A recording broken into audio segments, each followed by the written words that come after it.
Gracias. Muy buenos días a todas, a todos. Bienvenidos al Congreso de Jalisco. Nos da mucho gusto celebrar el primer foro de enfermedades raras en el Congreso del Estado. El día de hoy hemos decidido arrancar con la discusión de este importante tema, abriendo el foro a especialistas, a personas que han vivido en estas condiciones y a quienes tienen la experiencia, la formación y la técnica para iniciar un diálogo hacia un fin muy claro, una legislación particular, una política pública particular y la urgente atención de estas. ¿Qué objetivo estamos hoy buscando en equipo?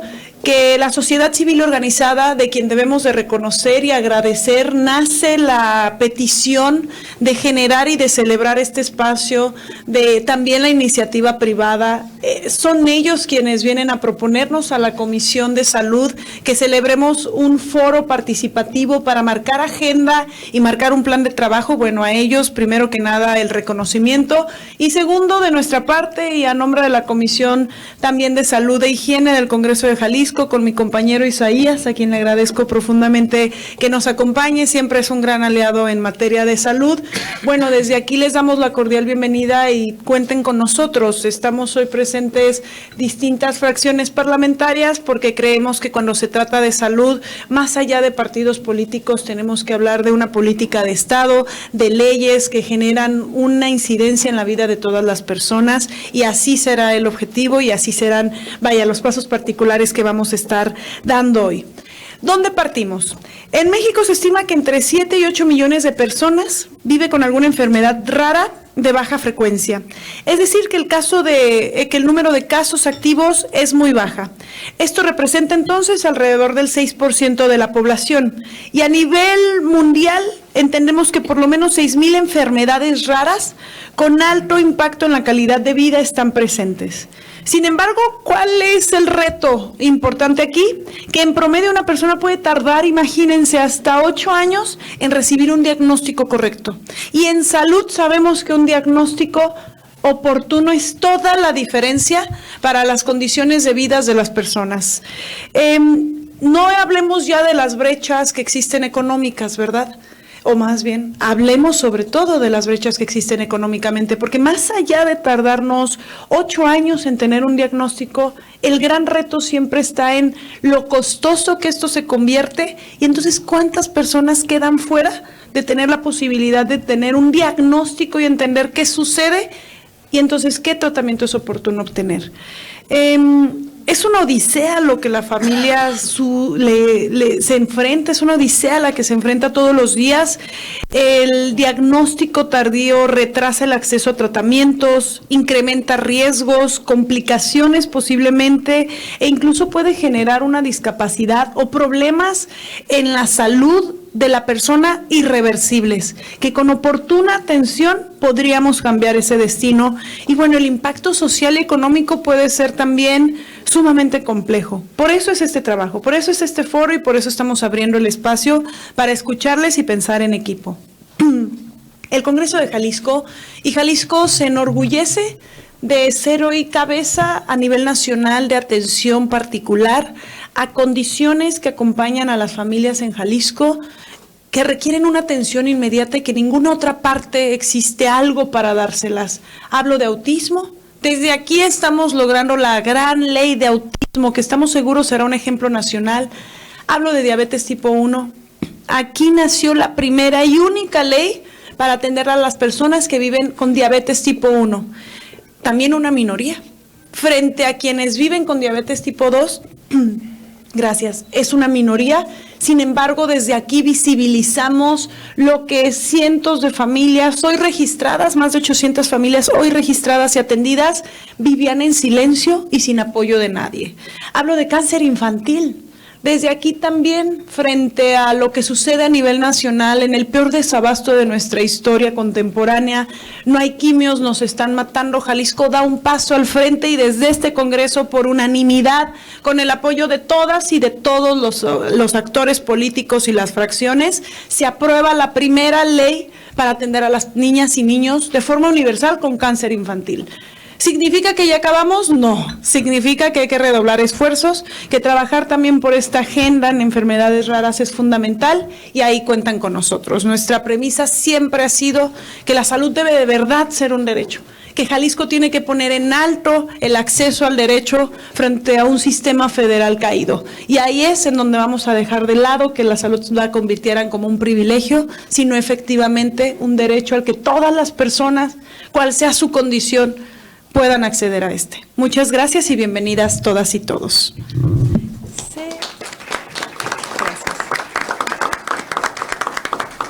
Para continuar, si están de acuerdo,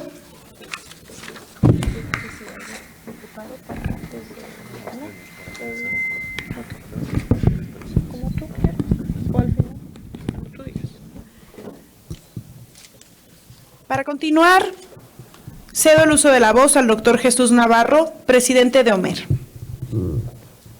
Adelante, doctor. Muchas gracias. Lo primero que hay que hacer siempre es mostrar agradecimiento. Que se abran las puertas a un espacio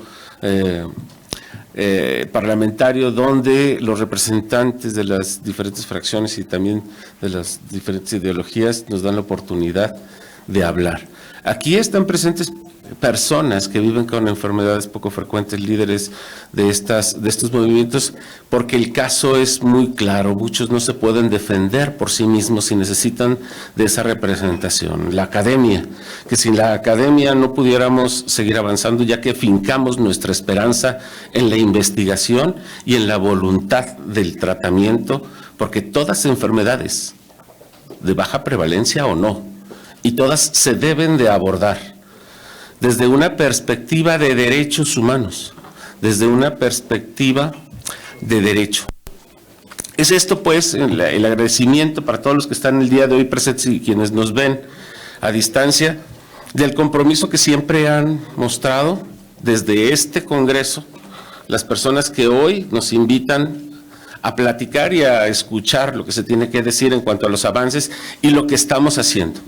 Jalisco tiene una historia muy particular porque aquí se comenzó con el movimiento asociativo en enfermedades raras. Fuimos el primer estado que conmemoramos el Día Mundial de las Enfermedades Raras y ahora se convierte en el Mes Mundial de las Enfermedades Raras, donde todos cabemos, donde todos necesitamos un espacio, donde todos necesitamos visibilidad y defender lo que estamos haciendo y por lo que hemos trabajado. Personas todas. Dejemos de lado el nombre de paciente o ese adjetivo que se nos da, porque en un momento dado estamos todos preparando con esta historia que llevamos en el Estado, un terreno y un legado para todas y para todos, donde debemos de pensar que en algún momento de nuestra vida todos somos pacientes. Todos necesitaremos de un camino allanado donde la academia y donde nuestras instituciones, con toda esa historia, tienen la capacidad de resolver y de abordar diagnósticos complejos. Jalisco tiene una red de hospitales de alta especialidad y de abordaje de patologías de alta complejidad. Se atienden en el Estado personas con enfermedades de baja prevalencia. Históricamente somos el primer estado en toda la República que contó con un laboratorio para diagnóstico de personas con enfermedades raras.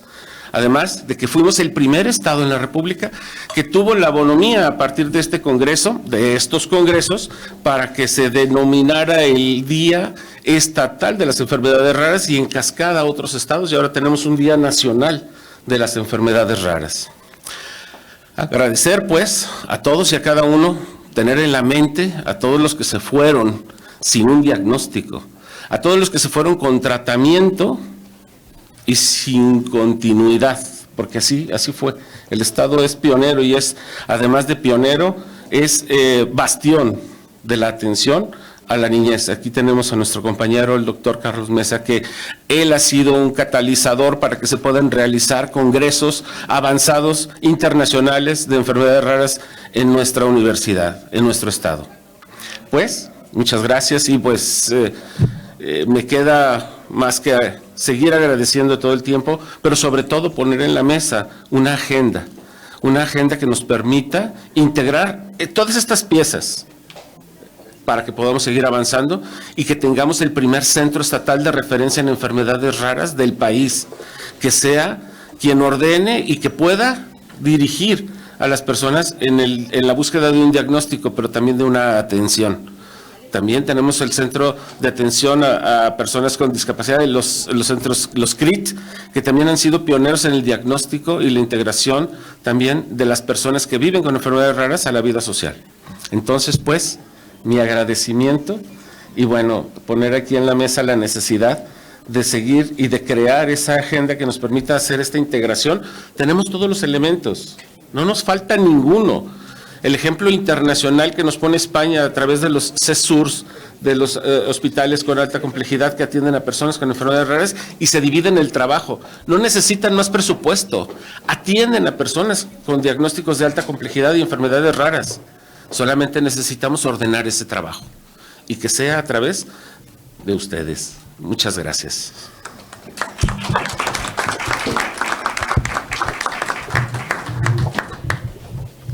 Agradecemos mucho, doctor, su participación. Presidente, además de Omer, y bueno, el día de hoy, como bien lo mencionábamos ya, estamos hablando del primer foro para celebrar una ruta conjunta, sociedad civil organizada, iniciativa privada, Congreso de Jalisco, para atender a las personas que viven en esta condición. 7 a 8 millones de personas en nuestro país requieren urgentemente esta atención, más frente al desabasto y la falta de política pública en materia de salud que hoy existe. Lo decían hace un momento, para quienes hoy ya se han ido y que no tuvieron un diagnóstico, posiblemente un tratamiento, a ellos dedicamos este foro y a ellos dedicamos el compromiso de generar una legislación clara, una política pública clara y, por supuesto, la partida presupuestal eventual y oportuna para dar esta atención. A continuación, dada la inauguración, nosotros tenemos visto el panorama internacional, nacional y estatal de las enfermedades raras, que sería presentado, entiendo, doctor, por ustedes mismos. Sí. ¿Sí? Entonces, si les parece, siendo las 10:41 horas del día 12 de febrero, damos por inaugurado este primer foro para tratar y hablar sobre las enfermedades raras en Jalisco, la ruta legislativa conjunta a trabajar, las políticas públicas que juntos podamos implementar y que, como ha sido con otras condiciones, diabetes tipo 1, autismo, cáncer infantil y todas las condiciones que desde Jalisco se han visibilizado y hoy se dan atenciones integrales y públicas, pues existen. Adelante. Diputada, va a iniciar el doctor Corona con el diagnóstico. Perfecto. Entonces, vamos a continuación a arrancar con el diagnóstico temprano y prevención de discapacidad, impartido por... ¿Es este? Ajá. El doctor Jorge Ramón Corona Rivera. Adelante, por favor. Aquí estamos. Bueno, ¿qué tal? Buenos días. Pues agradezco la oportunidad de participar en este foro. Yo lo que trataré de transmitir es el reto del diagnóstico por la complejidad que representan las enfermedades raras, particularmente las enfermedades genéticas. ¿Sí? La siguiente, por favor. Si hablamos de discapacidad intelectual, pues tenemos que el DSM-5, que es la pauta internacional, el término que sugiere es trastorno del desarrollo intelectual. ¿Sí? En la clasificación internacional de enfermedades, la edición 11, el ICD-11, habla de trastornos del desarrollo intelectual y se refiere a déficit en las funciones intelectuales, en el funcionamiento adaptativo y que inician durante el periodo del desarrollo. ¿Sí?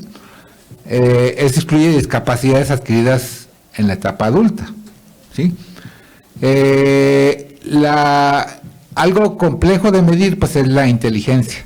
¿Sí? Entonces, típicamente se utiliza la escala de Wechsler y también se utiliza para graduar la severidad de la discapacidad, ¿no? De manera que 70 o más puntos se considera normal limítrofe, ¿sí? Y como rasgo cuantitativo, la inteligencia tiene una curva de distribución normal. Entonces se espera que el 95% de la población tenga valores en más menos 2 desviaciones estándar. En ese sentido, por abajo de 2 desviaciones estándar estaría aproximadamente el 2.5% de la población, que esa es la frecuencia poblacional de discapacidad intelectual. De 1 a 3% de la población presenta puntajes por abajo de 70. ¿Sí? Entonces, esta población con discapacidad, precisamente el déficit de funcionamiento adaptativo hace que requieran del apoyo y cuidado de la familia, las instituciones, los hospitales, para su mejor calidad de vida. ¿Sí? La siguiente. Ahora, ¿por qué es importante diagnosticar la discapacidad? Porque diagnóstico es igual a etiología. ¿Sí? Entonces, si tenemos un diagnóstico, tenemos una explicación de qué la causó. ¿Sí? ¿A quién beneficia el diagnóstico? Pues al paciente, a la familia, a los médicos. Cada etiología genética requiere su mejor prueba diagnóstica. ¿Sí? De manera muy sencilla, si vemos un niño que tiene diagnóstico clínico de síndrome Down, ¿sí? No se le va a indicar que gaste 25,000 pesos en un genoma completo, cuando un cariotipo de 1,500 pesos puede hacer el diagnóstico con certeza. ¿Sí? Pero también no se le va a pedir cariotipo a un niño que tenga una enfermedad por defecto de un gen, porque obviamente no se va a ver nada en el cariotipo de esa persona. ¿Sí? Entonces, aquí llegamos a una cuestión de problemática y de acceso a las pruebas diagnósticas. Oficialmente, ningún hospital público ofrece de manera sistemática estudios genómicos masivos. ¿Sí? Actualmente, el mercado de estos estudios es privado en su mayoría, y el paciente que los puede pagar, pues accede a ellos, y el que no, pues no. ¿Sí? Para una persona que no sea clase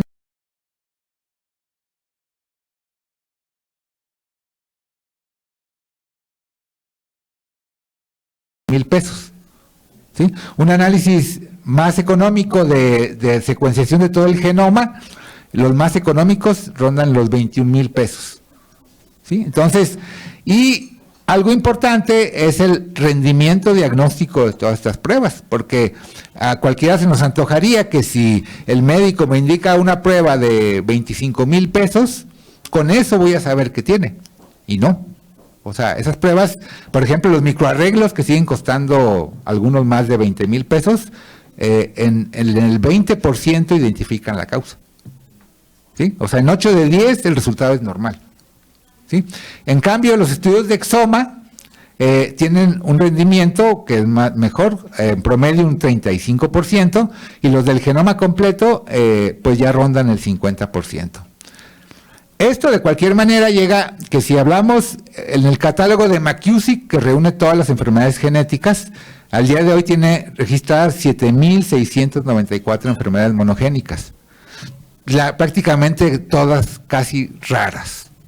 ¿Sí? Entonces, sabemos que hay una mayor visibilidad de las enfermedades raras que tienen acceso a recursos terapéuticos.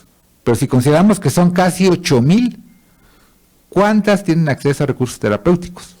O sea, se estima que el 2%. O sea, entonces hay un 98% de enfermedades que no hay todavía al día de hoy terapias específicas. Entonces, también cuando hablamos de enfermedades raras, hay que hablar no solamente de las que afortunadamente ya hay manejos terapéuticos específicos, sino también para toda la mayoría que no lo hay. ¿La que sigue? La que sigue, por favor. Entonces, actualmente hay pruebas diagnósticas, como las que se llaman secuenciación masiva con lecturas largas, que en un futuro va a ser una prueba genética única, que sí, ya actualmente empieza a ser una prueba genética única, que nos identifica casi todas las etiologías genéticas. Es decir, puede identificar trastornos por repetición de nucleótidos, puede identificar defectos de metilación, puede identificar variaciones del número de copias, puede identificar variaciones puntuales, ¿sí? Entonces, estas pruebas, la secuenciación masiva con lecturas largas, pues seguramente en unos años pues va a ser como el estándar de oro para pacientes con enfermedades raras. ¿La que sigue? Y les decía que al día de hoy, pues estas pruebas arrojan porcentajes variables pero limitados, ¿no? Las dos de abajo, que es el exoma completo y el genoma completo, son las que tienen mayor rendimiento diagnóstico al día de hoy, ¿sí? De manera que la práctica médica en Estados Unidos y en Europa ha cambiado. O sea, la práctica médica tradicional es, voy al médico, me revisa, me interroga, me explora, me pide estudios de sangre, me toma radiografías, resonancias, y luego me piden pruebas específicas. Esa práctica se conoce en genética como primero el fenotipo. La práctica actual en países desarrollados es primero el genotipo.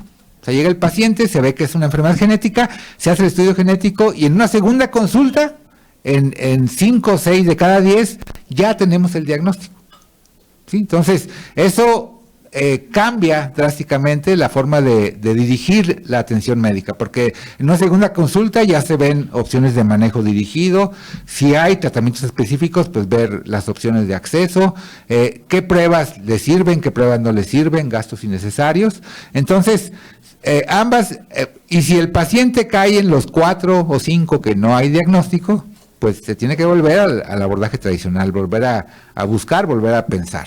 ¿Sí? ¿La que sigue? Entonces, se mencionaba esta odisea diagnóstica. Hace años, era 8 años, hace 20 años era más todavía. Este es como de hace 2 años, va en 5.6 años, y con estas pruebas de secuenciación masiva, esta tiempo de odisea diagnóstica repito, al día de hoy se puede reducir a una segunda consulta. ¿Sí? Entonces, pero ¿qué pasa cuando no hay un diagnóstico? Bueno, entonces sí, creo que no se reduciría. O sea, porque actualmente todavía hay enfermedades que no se conoce el gen, que no se conoce el defecto, entonces no tenemos manera de diagnosticar el 100% de enfermedades en ningún lugar del mundo. ¿La que sigue? Bueno. Entonces, como mencionaba el doctor Jesús, hay más acceso al cribado neonatal, todos los laboratorios tienen reanálisis automatizados de estudios de exomas y genomas, cada vez es más común el fenotipado digital, que permite consultas remotas y ofrecer servicios de genética en lugares de acceso remoto, ¿sí? Y pues el diagnóstico permite el acceso a terapias génicas, terapias específicas, ¿sí? ¿La que sigue? Actualmente hay, bueno, ese es de hace unos poquitos años, incluía 20 enfermedades que la FDA tenía aprobado la terapia génica, ¿sí? Por ejemplo, la mayoría, ¿qué tienen en común las terapias génicas? Por ejemplo, en atrofia muscular espinal o en distrofia de Duchenne, son dosis única, ¿sí? Dosis única, $2 millones, ¿sí? Y que en enfermedades como Duchenne, pues marca o en atrofia muscular espinal, marca una diferencia entre, en el caso de atrofia muscular espinal, de morirse a los 6 meses, o en el caso de Duchenne, morirse a los 14, 15 años, ¿sí? O vivir con mejor calidad de vida, ¿sí? Entonces, creo que actualmente hay más de 3,000 ensayos clínicos para terapias génicas. Como ven, caen a cuentagotas, ¿sí? Pero, pues esto hace 20 años, pues era impensable, ¿sí? ¿La que sigue? Tal vez han oído hablar de la edición de genes, lo que se llama CRISPR-Cas9, ¿sí? Al menos en laboratorio ya se ha logrado, digamos, curar la trisomía 21, ¿sí? Entonces, de ahí a que esto se aplique a personas, todavía falta bastante, pero la edición de genes pues ya es una medicina totalmente personalizada, se hacen manejos dirigidos a la mutación de un paciente. Entonces, es medicina ultra personalizada que, de nuevo, pero son limitados todavía el número de entidades aprobadas para manejo, por ejemplo, de estas terapias. ¿Sí? ¿La que sigue? Entonces, con esta pequeña plática, pues insistimos que diagnóstico es igual a etiología, es igual a manejo, es igual a prevención. Si no hay diagnóstico, no sabemos la etiología y se da un manejo general y una prevención general. ¿Sí? Entonces, la diferencia es ¿qué le ofrecemos? ¿Prevención general o específica? Como ya mencioné,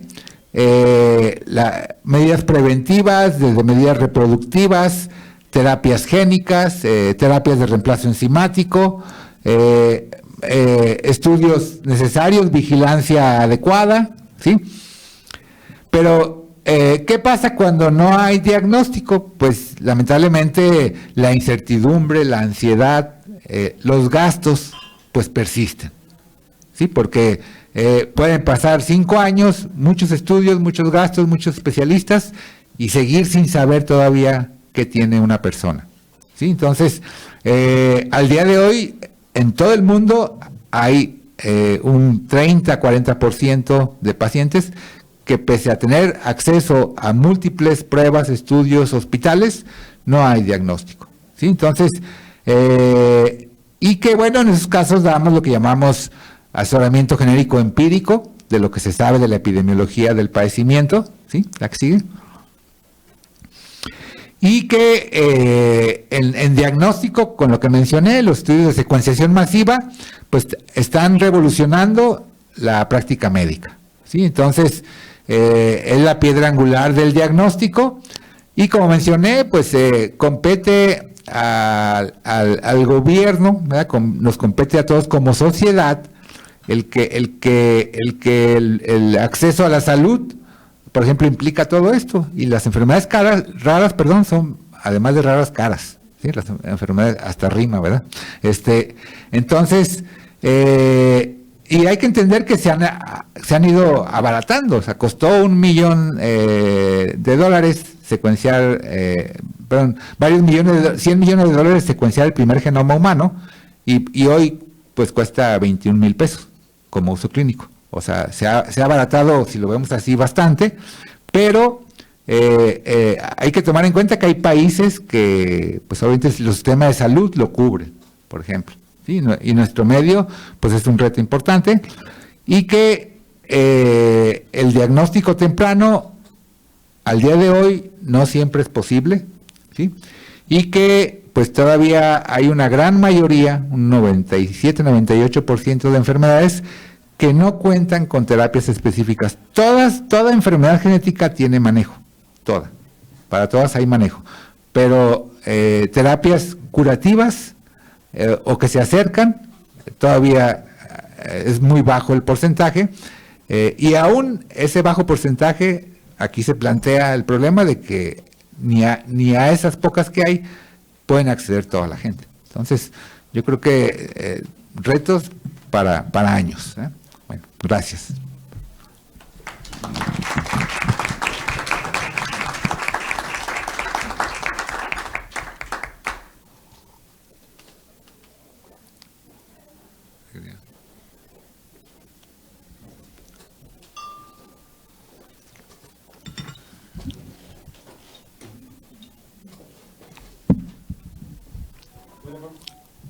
Muchísimas gracias, maestro. Muchísimas gracias, maestro, por su ponencia, que es muy interesante y siempre, bueno, desde la perspectiva de la ciencia, que es, a final de cuentas, nuestra más grande esperanza. Ahora, para continuar con el programa, vamos a escuchar al maestro Javier Picó con su participación.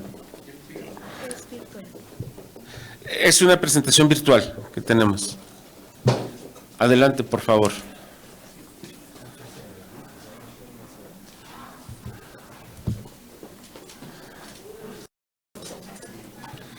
¿Sí tenemos la conexión? Sí, justo ya lo están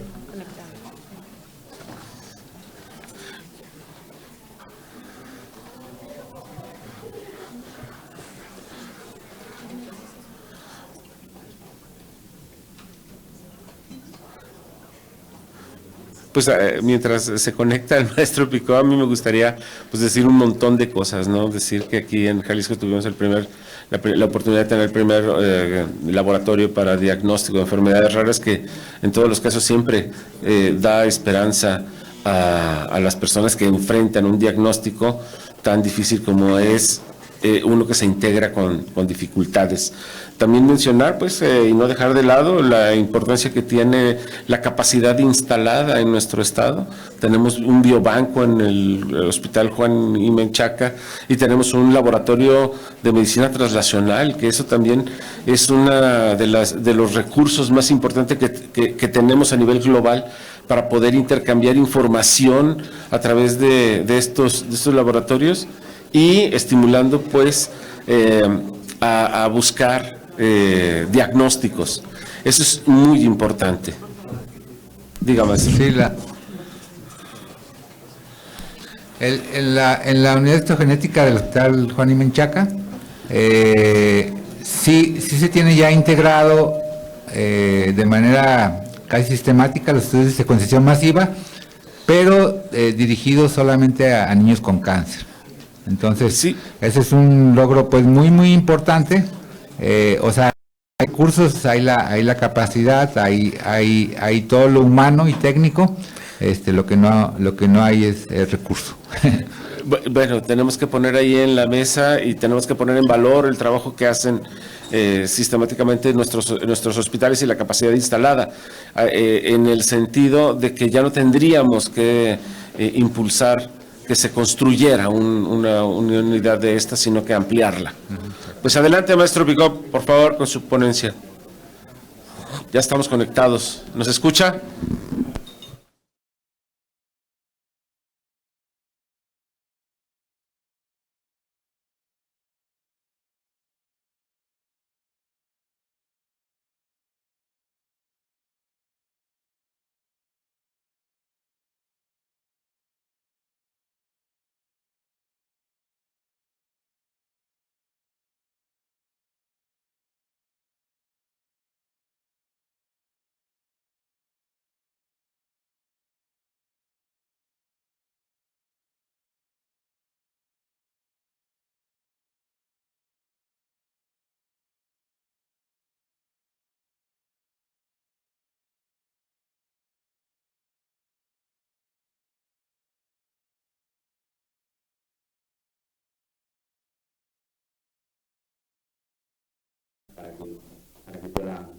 Para que pueda atenderla.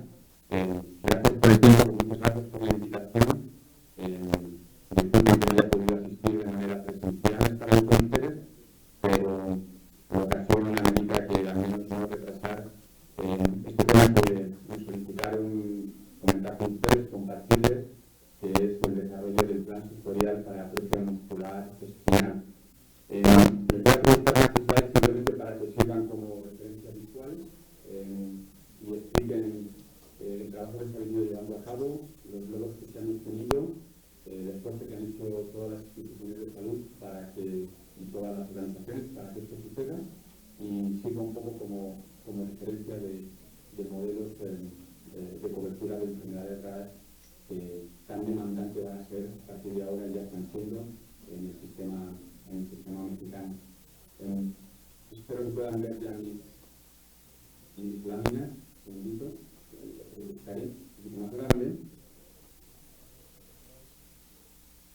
Yo creo que ahí ya lo podrán estar viendo. Y como les mencionaba, voy a contarme la parte introductoria y de la redacción del conflicto de interés, en el sentido de que es un trabajo hecho por un equipo de consultoría en apoyo a instituciones públicas y privadas en México, y por eso declaro este conflicto de intereses.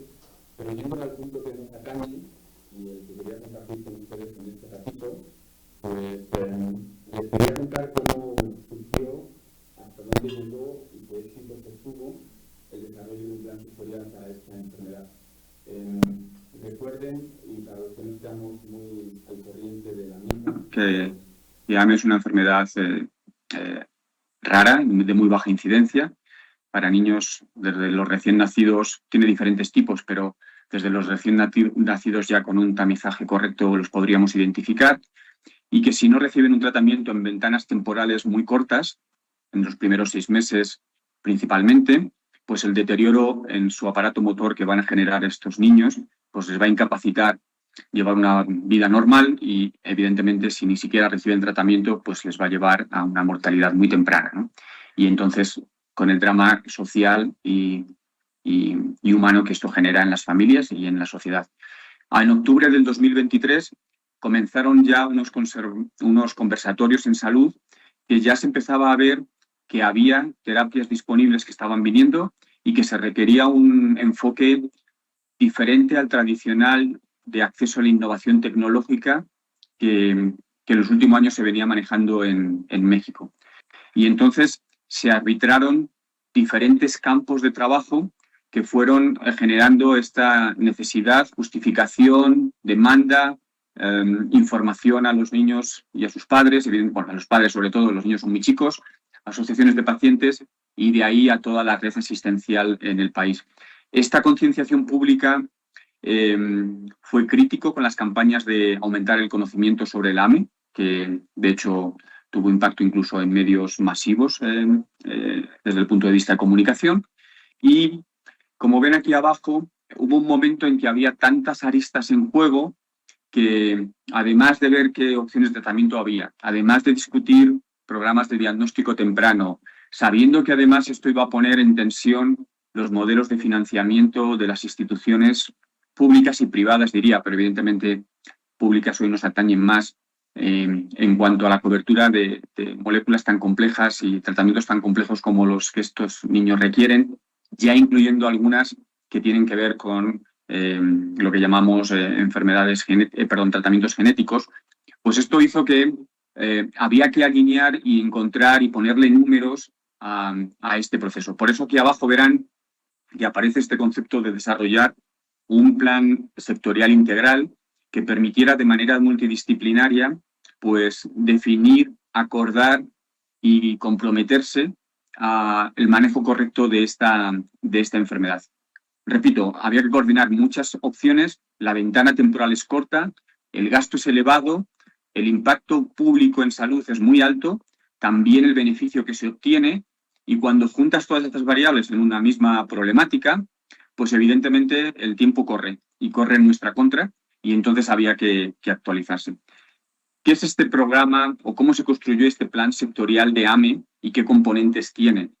Bueno, el desarrollo de este plan de gestión de AME en México básicamente se conformó, y saben que existe esta entidad, esta estructura dentro del sistema mexicano, cuando hay algo que se sale del proceso normal de evaluación o de acceso o de cobertura que tienen enfermedades, vamos a decir, no digo tradicionales, pero que han venido siendo cubiertas.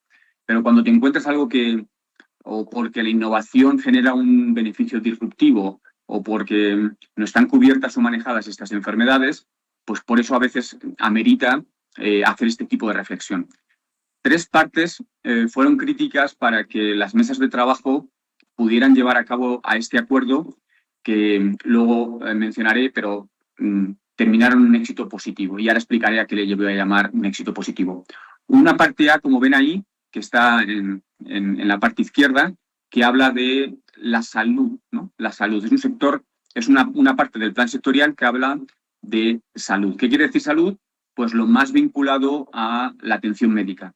Es decir, cómo voy a detectar a estos pacientes, cómo tengo que estar estructurado y organizado para luego referenciarlos a los centros multidisciplinarios para atender a estas poblaciones, cómo voy a tener preparado a mis médicos, evidentemente a los centros de tratamiento, los recursos, en fin, todo lo que tiene que ver con la estructura sanitaria. Esto era ya y sigue siendo aún un problema, porque recuerden que el cribado neonatal aún en México no se hace de manera masiva para todas las enfermedades raras disponibles. Entonces, los pocos casos que se pueden diagnosticar o se diagnostican o se sospecha su diagnóstico por la práctica médica, pues aún con más motivo había que estar seguros que llegaban de manera lo más temprano posible al acceso a su tratamiento. Esto es lo que hemos llamado o se llamó la parte A. Aquí, desde la CINSAE, Secretaría de Salud y las instituciones más grandes del país, como son el IMSS, evidentemente, y el ISSSTE, tuvieron y siguen teniendo mesas de trabajo específicas que hablan de cómo resolver estos problemas diagnósticos, de qué fases hacer, en qué fases definirlos. Ahora explicaré un poquito más este detalle. Cómo hacer referencia correcta, cuáles son los centros de excelencia de tratamiento y cómo se le va a dar seguimiento a estas poblaciones, porque además el seguimiento es de por vida y esto implica que en zonas rurales pues hay que establecer muy claro cómo se hace esta cobertura con centros hospitalarios que normalmente están en zonas urbanas, ¿vale? Segunda parte, había que explicar, y esto se utilizaron los foros como el actual legislativos, senador, la Cámara de Senado, Congreso de Diputados y las más altas instancias institucionales, para justificar el valor. ¿Qué valor social aporta el cubrir esta enfermedad? ¿Qué problema social está aportando? Es evidente que sabemos que a veces los recursos son limitados y por eso incluso a los gestores y a ustedes como legisladores hay que ayudarles a entender los impactos reales que esto tiene. Entonces, se construyó también con todo este grupo de expertos, imagínense aquí ya no solo clínicos, también todo lo que tiene que ver con el mundo de la parte presupuestal, a identificar cuál es la efectividad promedio de las terapias, cuáles eran los resultados clínicos esperados contra la productividad de un niño que no llega a la edad adulta, la carencia de trabajo que esto le genera a la familia y eso les hace entrar quizá en una crisis financiera que requiere, por tanto, soporte social por parte del Estado y entonces esto que implica, en fin, hay muchas variables sociales, más allá de las clínicas, que están alrededor del drama de tener una mutación genética que te deriva en una enfermedad de este tipo. Y eso como sociedad, pues había que, y sigue en proceso de construcción, hay que definir cuánto lo queremos cobrar, cuánto lo queremos cubrir, a qué precio lo queremos cubrir, por qué asignamos recursos para cubrir esto y no otras cosas que socialmente también generan un beneficio. En fin, el sector salud tiene también que levantar la voz y explicar por qué invertir en salud es seguramente una de las áreas más productivas de inversión en una sociedad. Porque sin salud no hay trabajo, porque sin salud no hay muchas cosas, ¿no? En fin, esto que aprendimos por la pandemia de COVID, creo lo único bueno que nos dejó. Cierro el paréntesis. No hemos estado acostumbrados en los modelos tradicionales de evaluación de innovaciones tecnológicas y, por tanto, de cobertura de nuevas enfermedades a explicar bien. Y eso es de lo que se trataba esta parte B, hacer esta explicación. De ahí va a salir que la financiación no es suficiente, entonces tengo que entrar en modelos diferentes de evaluar estas moléculas a largo plazo. ¿Qué va a pasar con alguien que invierto en él una cantidad importante de recursos como sociedad y luego en la vida adulta será productivo o no? ¿Se justifica o no esta inversión? ¿Bajo qué criterios justifico llevar a un niño a edad adulta? O sea, son razonamientos, no voy a entrar en temas desde el punto de vista ético, evidentemente, pero que a veces vas más allá de lo que es la costo-efectividad de un tratamiento, que para lo que no seamos expertos es simplemente la sustitución de una terapia por otra, porque creemos que es o más barata o me da más beneficio clínico por dólar invertido, por peso invertido, ¿no? Bueno, esta fórmula es simple y se puede aplicar en unas situaciones, no es tan simple y no se puede aplicar en otras, ¿no? Y eso es lo que tiene que ver con la identificación de planes de financiación, aproximación. Y, por supuesto, entender que esto es un equipo multidisciplinar muy masivo. Y entonces llevó a tener conversaciones con los productores de estas moléculas, también con los centros de alta especialidad públicos y privados que las pueden gestionar, hacer acuerdos específicos, fijar límites poblacionales. Es un esfuerzo de muchos actores lo que está llevando al éxito a que hoy en día, y esa es parte de la definición del éxito que quería transmitirles, ya está cubierta esta enfermedad. Hay 3 moléculas disponibles. No tenemos todavía el cribado perfectamente desarrollado, pero está en proceso. Hay compras consolidadas. En fin, en esta que se está discutiendo en estos momentos o que se va a discutir este año, que es la segunda bianual de este gobierno, se ha hecho un enorme esfuerzo en aumentar la cobertura. En fin, todo esto se ha conseguido por generar toda esta demanda y fue el plan sectorial el que trató de unificar estos criterios. Y abajo es muy importante también mencionar que contra estas nuevas terapias que vienen, pues casi más importante que dejarlas entrar al sistema público y definir la manera del manejo óptimo, cómo medir sus resultados.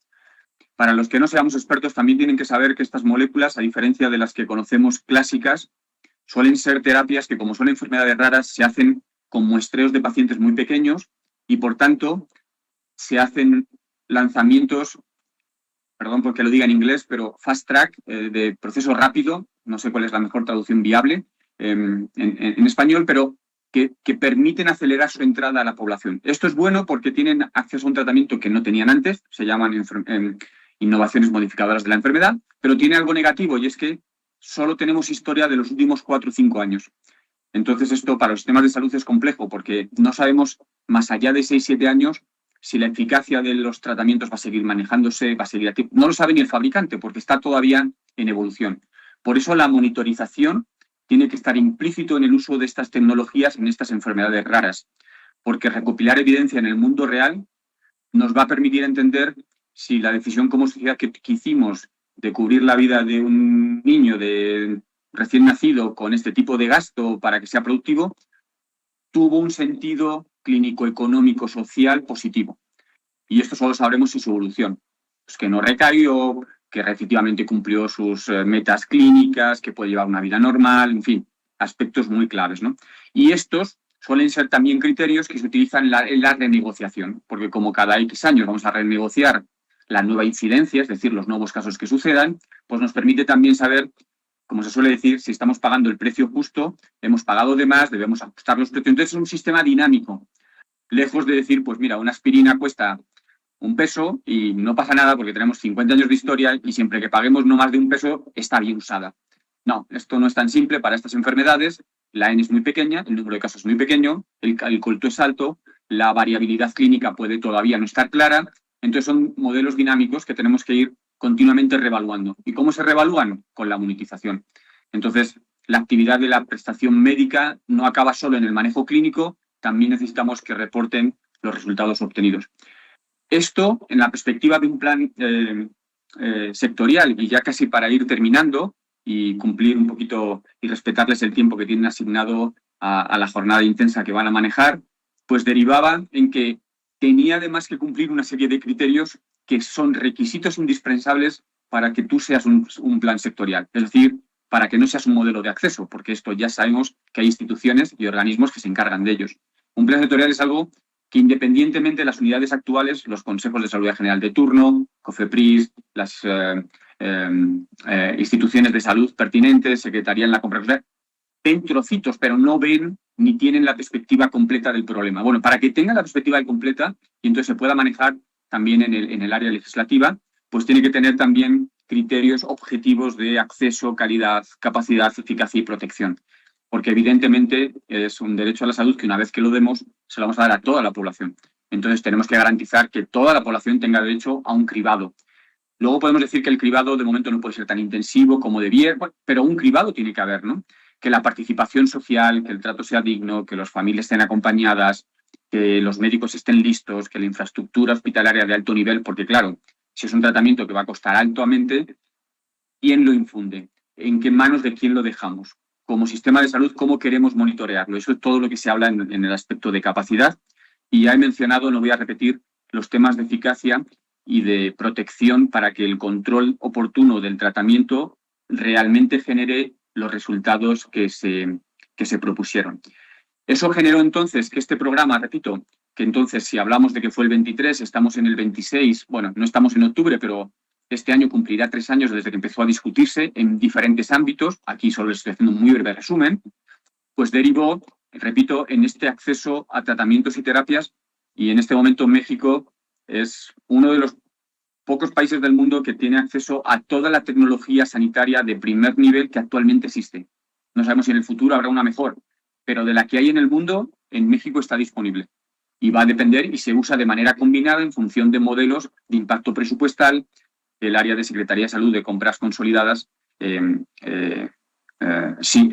simula, me refiero, hace sus proyecciones y acuerda con las instituciones. Por eso el plan que aumenta y genera estas funciones, pues permite fortalecer el crecimiento y la inclusión y promover este proceso.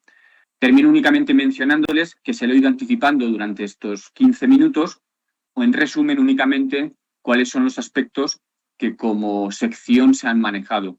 Desde la atrofia muscular, que se ha manejado con un cribado neonatal, que de momento está empezando con un cribado sintomático, es decir, que el médico lo detecta, hacemos un PCR y luego pasamos al genético. Es decir, que si no tenemos un cribado no hay razón para no avanzar, ¿no? Esto para los que somos expertos sé que suena un poco raro, pero clínicamente es una manera de hacer más barato el screening, aunque no es perfecto, pero que no se nos escapen más del 15-20% de los casos. Todos los desafíos en incidencia y acceso por el cribado, derivaciones, se trabajó. Todas las estrategias de armonización de protocolos están en proceso y ahora ya están en todas asignados quién y quién no, en función del tipo de AME, porque hay 4, no les quiero aburrir con esto, debe recibir qué tipo de tratamiento y, por tanto, definir las métricas que evalúan el impacto de las intervenciones. Se lo quería compartir y les agradezco mucho su tiempo, y es simplemente un resumen de un plan sectorial, de un esfuerzo que ha hecho México como sociedad, que ha permitido que esté a la altura mundial en el manejo de esta enfermedad en este momento. Solo nos falta ahora cubrir el problema del tamizaje para que no se nos escape ningún bebé recién nacido que pueda requerir este tratamiento. Les agradezco su tiempo y cedo la palabra otra vez a los organizadores.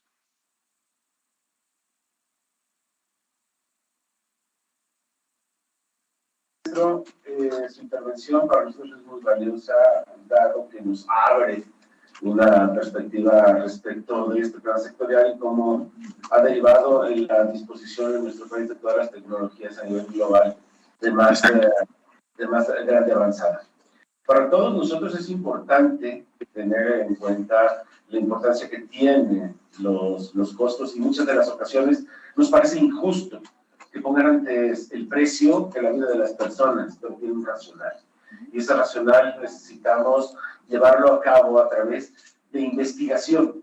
Y una de las herramientas que tenemos nosotros como sociedad civil para poder saber dónde estamos, cuántos somos, con qué patologías convivimos los mexicanos, en este caso los jaliscienses, deberá de ser y derivar de un registro de pacientes con enfermedades raras que nos pueda aportar datos estadísticos, datos poblacionales, y también que nos aporte seguimiento y trazabilidad, pero sobre todo que este registro también pueda ser capaz de ser interoperable, que nos pueda dar y arrojar datos donde los laboratorios y los investigadores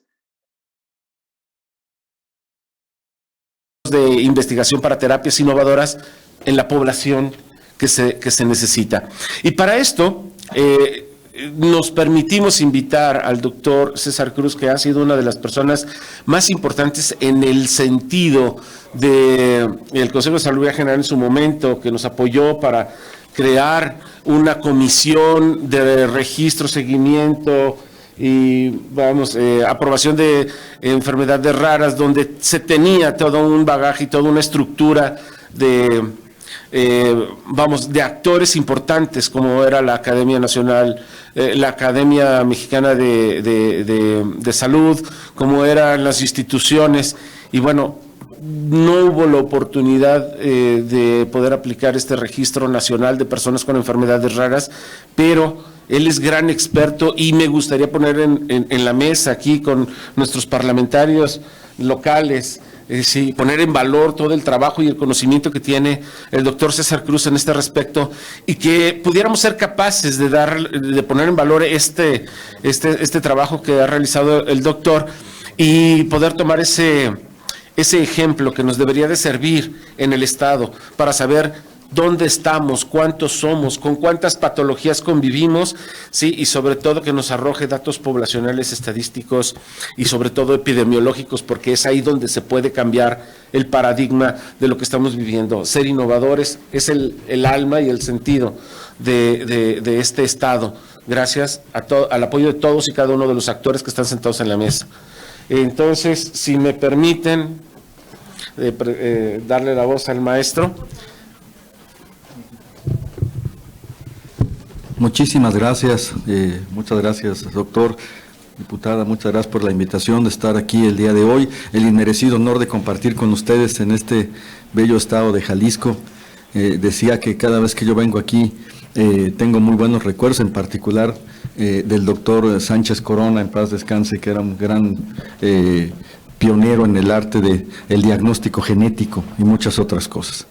Bien, entonces, empezando pues con esto, quiero agradecer y quiero, no va a ser podría yo dar una exposición de todas las quejas de por qué no me dejaron hacer el registro, pero más que eso, quisiera yo transmitir esta experiencia de cómo es posible hacerlo ¿Y qué es importante para nosotros? Miren, las enfermedades raras siempre han existido, desde hace muchos años, porque ha habido siempre este tipo de situaciones, pero afortunadamente en los últimos tiempos han tomado o han venido tomando relevancia, y esto es una consecuencia de 3 factores. El primero, evidentemente, del avance científico que ha permitido un mejor diagnóstico y el desarrollo de terapia génica, el desarrollo de medicamentos específicos para tratar algunas enfermedades. Evidentemente el camino todavía es largo, pero ya se ha venido avanzando en eso. Los medicamentos que se usan para el tratamiento de las enfermedades raras se llaman medicamentos huérfanos, y estos medicamentos tienen 3 características. La primera, tecnológicamente la mayoría de ellos son el producto de un desarrollo sostenido, y su desarrollo implica muchas veces que estos medicamentos son caros, o muy caros, o muy caros, como el que dijo el doctor.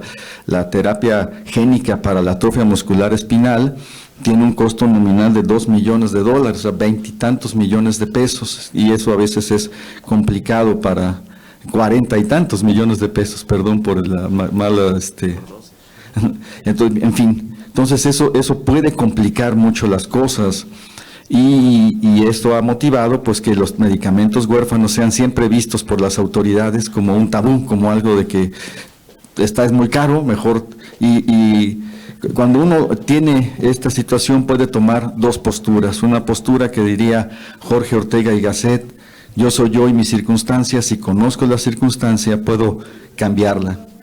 O de otro filósofo más del siglo XX, que formó un grupo que se llamaba los Beatles, y era John Lennon, que decía: vivir es fácil si cerramos los ojos y malentendemos todo lo que nos rodea. Y eso es lo que ha venido pasando mucho con los medicamentos huérfanos. Como bien se dijo, pues empezó a avanzar el tratamiento de las enfermedades raras, el tamiz neonatal indudablemente que fue un parteaguas en esta situación, porque permitió, aunque no de todas, la detección de algunas de estas enfermedades, y esto cambió y visibilizó muchas cosas. Y en este contexto, en el año 2014, el Estado mexicano creó la Comisión para el Análisis, Evaluación, Registro y Seguimiento de las Enfermedades Raras. Esta, como bien lo mencionó el doctor, era una comisión interinstitucional en donde estaban representadas todas las instituciones que forman parte del sector salud público: Sedena, Semar, Pemex, IMSS, ISSSTE, IMSS Bienestar. En aquel entonces se llamaba Seguro Popular y después se llamó INSABI y demás, ya todos sabemos esa ruta. Pero ahí estaban representadas la Universidad Nacional, el Instituto Politécnico Nacional, la Academia Nacional de Medicina, la Academia Mexicana de Cirugía, y de instituciones que se dedicaban y trataban de mejorar esto. Tuvieron, y yo confieso porque yo formé parte de esta comisión, tuvimos un problema porque al inicio solamente se reconocieron primero 18 y luego 20 enfermedades raras. Y estas 20 eran las que el Estado se comprometía a dar tratamiento sobre un universo de muchas enfermedades. Pues entonces esto era ridículo, porque eran más de 7,000, 8,000, 10,000, 14,000 enfermedades, y el Estado mexicano solamente reconocía 20. Esto afortunadamente se subsanó, como todo en el sexenio pasado, porque se reconocieron ya todas las enfermedades que forman parte de la clasificación de la Organización Mundial de la Salud. Esa es la parte buena. La parte mala son 2.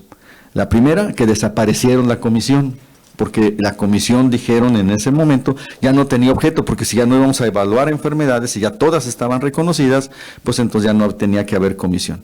Pero al no haber comisión, no había evaluación, elaboración de protocolos y seguimiento, tampoco hay cobertura. Se reconoce, pero no se tratan. Eso es una gran verdad. Y alguien podría decir, ¿de qué sirve que se reconozcan si no hay tratamiento, ¿no? ¿O para qué quiero que lo reconozcan? Sí, ya sé que está, pero ahora dame tratamiento, y es lo que todavía es el camino que se está recorriendo. En ese rubro, esta comisión tenía como una de sus encomiendas principales elaborar un registro. Esto es nosotros sabemos que la principal herramienta para la toma de decisiones es la información. Mientras mejor informados estemos, mejores decisiones y mejor planeación podemos hacer. Pero este registro, por diversas razones, había estado atorado, porque había un proveedor, porque etcétera, etcétera. ¿Qué diferencias hay? Y es importante considerar. Primero, El registro, la primera parte del registro consiste en levantar un censo. Un censo, y no es lo mismo que registro, y la diferencia es la siguiente, miren. El censo es una fotografía que se hace en un momento dado de un fenómeno. Si nosotros queremos saber cuántos pacientes o cuántas personas miden más de 2 metros aquí afuera, pues hacemos un censo, vemos cuántas hay y en ese momento está. Pero el registro parte del censo y el registro tiene la necesidad de estarse actualizando, es dinámico, todos los días se tiene que actualizar el registro. Tomando en consideración esa encomienda, nosotros fuimos a hacer un análisis de dónde hay registro de enfermedades raras en el mundo. Fuimos a buscar a varios tipos y encontramos 3 muy buenos. El registro catalán, de Cataluña, de las enfermedades raras, el registro italiano, que es yo creo que de los mejores que hay, y el registro de la Comunidad Europea, que tiene estas particularidades. ¿Qué es lo importante ahí? Bueno, ahí en esos lugares tienen un tamiz obligatorio, un tamiz ampliado, van buscando y van tratando de ir actualizando día con día. Aquí en México hay un registro que iba a ser la base, que es el registro de la Sociedad Mexicana de Hemofilia. Ese es uno de los registros más importantes que hay sobre una enfermedad rara, pero se quería replicar para todas las demás.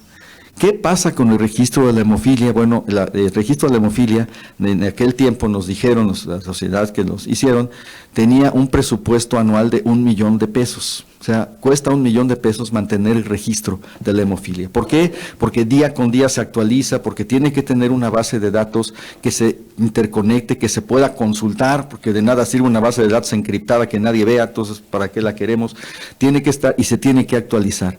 Y los pacientes obtienen beneficios de estar apuntados en ese registro. Entre ellos, pues tienen consulta médica, o dudas, pueden resolver sus dudas o pueden acceder a diferentes situaciones porque están conectados con otros pacientes que tienen este padecimiento.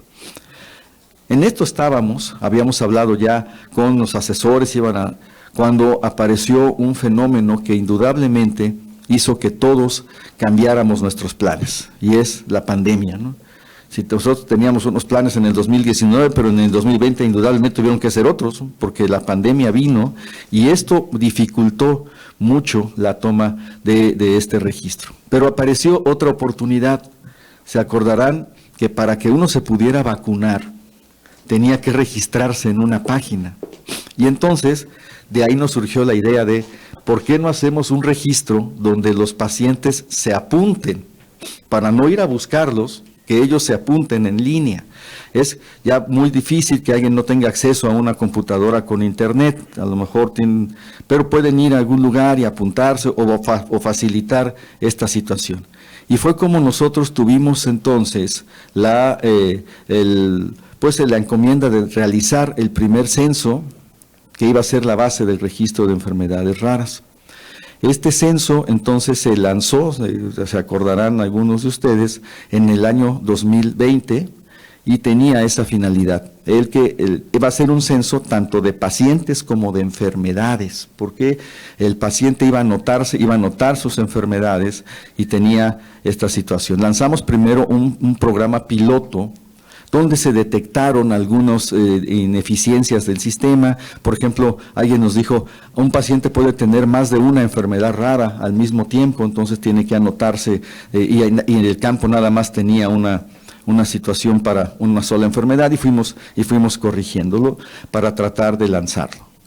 Cuando ya estaba todo preparado, había un personaje cuyo, como diría el dicho, de cuyo nombre no quiero acordarme, o como dice mi hijo, no voy a decir su nombre, pero se llama Hugo, y está en Ginebra, y él ordenó que no se hiciera el registro. Y lo puso, y hasta lo puso por oficio, o sea, no, eso es público, no es algo que dice el derecho, lo que es público no amerita ser probado. Entonces, él hizo un oficio para decir que el Consejo de Salubridad no tenía las facultades para hacer un censo ni registro de enfermedades raras. ¿Y qué pasó? Bueno, pues finalmente este esfuerzo quedó inconcluso porque no se pudo llevar a efecto, pero esta experiencia puede ser útil. ¿Por qué? Porque esto puede ayudar a que se pueda elaborar un censo-registro censos y registros regionales, así como existe el de hemofilia, que es solamente de hemofilia y que lo financian diversas entidades, así también puede haber un registro. Por ejemplo, aquí intentamos hacer uno, hay un piloto que se hizo en el estado de Chiapas, porque en el estado de Chiapas existe un hospital que es un hospital de referencia del sureste para el tratamiento de enfermedades raras. Entonces ahí llegan los pacientes y empezamos a tratar de hacer un piloto ahí que está ahorita en desarrollo, o sea, ya existe ese antecedente. Entonces es importante pues considerar que mientras no tengamos esto, va a ser complicado poder llevar a cabo una planeación, porque vamos a ser siempre reactivos, o sea, vamos a estar esperando que llegue el paciente y entonces tratar de resolver la situación. Pero si nosotros supiéramos o pudiéramos tener en consideración que ya hay algunos pacientes, sería más fácil conseguir un presupuesto para los que ya están, porque si alguien va a decir, ¿cuánto dinero necesitas? No, pues no sé, porque pues nos quedamos, el año pasado había 10, a lo mejor este año hay 11 o 12 o 9, porque a lo mejor alguno fallece. Entonces, este punto sería importante. Es importante resaltar, pues, que el registro requiere mantenimiento. O sea, una vez que se tiene la base de datos, tiene que estar en un servidor que tenga suficiente seguridad para que nadie se robe la identidad de los que están ahí, pero que esté constantemente actualizándose. Que cuando el paciente va a consulta se actualice, que cuando el paciente se diagnostica o se identifica se actualice, que cuando desafortunadamente un paciente fallece también se actualice, y entonces tengamos la fluctuación dinámica de la generación de este registro. Y nosotros les pasamos esta experiencia, cuando nosotros hicimos que el paciente se anotara, en ese tiempo virtual, cuando conocimos las reuniones virtuales, cuando conocimos el Zoom, el Teams y toda la serie de plataformas, tuvimos una gran respuesta. O sea, en un día que duró la plataforma, tuvimos casi 7,000 vistas, 7,000 gente que se metió, o sea, 7,000, a lo mejor más, pero 7,000 que se anotaron en un día. Si hubiera durado una semana, seguramente tendríamos mucho más.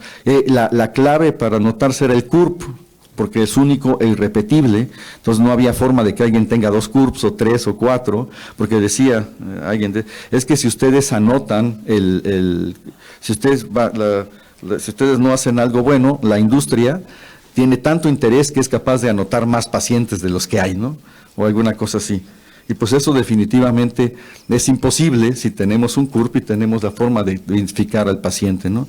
Y no se puede hacer un mal uso de eso, porque existen algunos criterios de verificación propios de cada uno de ellos, y hay criterios de seguridad, porque tampoco se trata de que alguien se robe bueno, se han robado diferentes bases de datos, el INE y demás, pero esta no, porque finalmente puede tener un punto. Nosotros íbamos allá, habíamos contratado una empresa de seguridad y el servidor iba a estar en Querétaro, donde hay varios servidores, ahí están los servidores de diferentes sistemas. El otro día hubo un ataque, dicen ahí, yo estaba en la Ciudad de México y de pronto en una zona de la Ciudad de México no funcionaban las gasolinas, no funcionaban el súper, no funcionaba el Oxxo, que era una tragedia nacional, no funcionaba, porque todos esos tienen su servidor en Querétaro. Y cuando hubo un problema ahí, que un apagón o algo así, se apagó el servidor de todos estos puntos. Bueno, pues así, el servidor tiene que estar en un lugar adecuado para que pueda ser resguardada esta base de datos. Es muy importante también considerar que en el mundo de las formas, lo perfecto es enemigo de lo posible. Si queremos hacer un registro cuando todo sea perfecto, cuando todo sea maravilloso y nunca vamos a hacer nada, porque vamos a tener siempre un pero para hacerlo. Entonces, a pesar de que esto puede resultar muy caro o muy barato según se quiera ver, siempre va a ser mejor tener la información que no tenerla y tener estos puntos. Y por último, quiero decirles pues que buscando en todos estos países donde hay un registro, les puedo decir que ocurre esto. Número 1, nunca ha alcanzado ningún registro en el mundo la prevalencia teórica. Esto es muy importante que sepan. O sea, por ejemplo, si alguien dice, esta enfermedad está en 1 en 1 millón de pacientes y aquí hay 10 millones, tiene que haber 10 pacientes. Eso nunca ha pasado, ni en Cataluña, ni en Italia, ni en la Gran Bretaña, ni en ninguna parte del mundo. Ellos consideran un éxito cuando alcanzan entre el 30 y el 40% de la prevalencia teórica. Esto es, si tiene que haber 10 pacientes, pero tienen anotados 4, ya lo consideran un éxito. O sea, ya el registro está funcionando de manera adecuada, porque nunca han alcanzado esta prevalencia teórica, punto. Entonces, esta experiencia que queremos, que quiero transmitirles es muy factible hacer el registro, no se necesita invertir mucho dinero para poder hacerlo. La forma que nosotros encontramos para que fuera accesible es que los pacientes se anotaran, porque el paciente es el más interesado en que se atienda y no le cuesta trabajo, y que puede ser simultáneamente una información de pacientes y de enfermedades para saber qué porque no hay 7,000 en una clasificación, hay 14,000 en otra clasificación, no vale mucho la pena saber todas esas, pero sí cuántas realmente hay en México y cuántas realmente hay en el estado de Jalisco, y si ustedes pueden hacer eso, estoy seguro que darán un paso adelante, como han dado muchos pasos adelante en la resolución de los problemas de salud de la población. Nuevamente, muchísimas gracias por la oportunidad y estaremos por aquí. Gracias. Muchas gracias. Muchísimas gracias, doctor. Vamos a darle la palabra a la diputada. Oigan, en términos de los tiempos y para también alcanzar a escuchar a todos, queríamos proponer si para el diálogo que se quiere trabajar y se busca obtener para la agenda legislativa y la cooperación multisectorial, en donde nos estarán ayudando con sus participaciones Isaac Pizano, José Ruilova, Jacqueline Tobar y por supuesto el diputado Isaías y su servidora. Si les parece bien, podemos iniciar ese diálogo. No quisiera, tenemos que bajar a comisión, entonces no quisiera retirarme sin escucharlos y llegar a este punto, porque lo que el doctor nos compartió hace un momento, pues es sumamente relevante. Los registros nominales faltan en todo el país, en todas las condiciones, en todo hemos tenido que arrancar con eso. Daño renal también, que es uno de los temas, además de las otras condiciones de las que estábamos hablando, a pesar de ese ser un problema público muy grande en el Estado, no lo tiene. ¿Por qué? Porque no hay una premisa central en el país de la cual podamos partir, y entonces eso se desdobla al resto de las entidades. Yo lo decía hace un ratito con los medios de comunicación y se los comparto a ustedes. A mí que me preocupa mucho no recibir de la Federación lo que a Jalisco le corresponde en materia de cooperación, de recursos y de sus propias responsabilidades. Y sí creo que ahí va a ser muy importante que la sociedad civil, que doctor nos apoyen a presionar en las instancias correspondientes, porque yo garantizo una cosa, hoy nos acompaña la doctora Rosa María en representación del Hospital Civil, nos acompaña el maestro Gustavo Romero en representación de la Comisión Estatal de Derechos Humanos, la doctora Miriam Alejandra del OPD de Secretaría de Salud y el doctor Carlos de la División Pediátrica del Hospital Civil, todas instancias locales. Es que con nosotros cuentan, de verdad lo digo, estamos convencidos de la importancia de esto, pero Jalisco no es una isla y los recursos y la política pública pues tiene un parteaguas importante, ¿no? Entonces, imagínense si por ejemplo en oncológicos, que puede ser el tema más visible, más crítico, apenas sí recibimos el 26% de medicamentos el año pasado de la Federación, 26%, es una locura, el año cerró y lejos de obtener lo básico, las vacunas, porque hay hoy una catástrofe como lo que está pasando con una enfermedad que prácticamente estaba erradicada, porque nos dejaron sin vacunas. Todavía la semana pasada fui al OPD y no habían enviado ni las jeringas. Y es que otra vez, pues los recursos y la responsabilidad federal está ahí, ¿no? Entonces, nosotros lo hemos dejado claro, entregar el sistema federal, el sistema local a la federación, de ninguna manera puede suceder. Ha sido una cuestión muy lamentable, no solo en los registros nominales, sino en la política pública y en el abasto de medicamentos, lo que sucede con Morena y la Federación, pero sí quiero solo dejar, y para escuchar a los participantes del foro, dejar en claro una cosa: con nosotros cuentan, no vamos a hacer localmente todo lo que podamos. Contar con la Federación es urgente. Creo yo que la sociedad civil es quien más puede hacer, escuchar, llamar, y ahí sí creo que ustedes pueden ayudar bastante, porque si la Federación sigue sin hacer lo que corresponde, los alcances de lo que localmente podamos hacer siguen estando limitados. Entonces, nosotros nos vamos a llevar la tarea, por supuesto, las iniciativas a realizar, cuenten con ellas, generar un registro nominal también. Yo solo lo que escucho frecuentemente de la Secretaría de Salud es todos están siendo un reto y el recurso está siendo un reto. ¿Saben cuántos recursos extraordinarios llegaron de la Federación este año para la agenda de salud? Cero. Nada. Ni para un hospital, ni para una condición nueva. Es más, ni siquiera va a haber este año alguna iniciativa propia de ISSSTE, de IMSS o algo en Jalisco. Entonces, no son pretextos, son realidades que necesitamos compartirles, porque a mí no me gusta prometer cosas que después no se puedan cumplir. Entonces, se los compartimos a fin de, hagamos equipo, y ojalá que busquemos que en un segundo momento también haya aquí personas del IMSS, del ISSSTE, del IMSS Bienestar, participando para encuadrar mejor una cooperación, porque nosotros estamos puestos para coordinarnos y de hecho urgidos de que ellos hagan lo que les corresponde. Sin más, me gustaría ceder el uso de la voz a Isaac Pizano, si les parece, para que nos compartas, por favor, lo propio hacia la agenda legislativa y la cooperación multisectorial que podamos lograr. Ok, buenos días. Un gusto. ¿Listo? Sí, perfecto. Bueno, un gusto estar con todos y todas ustedes. Se me hizo muy curioso el ejemplo que nos pusieran el doctor al principio de atrofia muscular espinal. Yo vivo con atrofia muscular y creo que es un ejemplo de que ciertamente trabajando diferentes áreas, diferentes temas, se puede llegar a una agenda de la mano de las personas que hacen leyes, de las personas que vivimos la enfermedad, de las personas que representan las organizaciones de la sociedad civil. Sin embargo, hay veces que la participación es lo más limitado. Algo que he encontrado a lo largo de 10 años de experiencia en este tema es que hay, primero, y es más, y voy a corregir, creo que primero lo que tengo que hacer es agradecer a la diputada, agradecer a todos y todos ustedes de poder estar aquí, porque lo que no se nombra no existe. Y antes, hace 10 años, las enfermedades raras no se nombraban. Antes, esta reunión, que tal vez para algunas personas es pequeña, es algo gigantesco.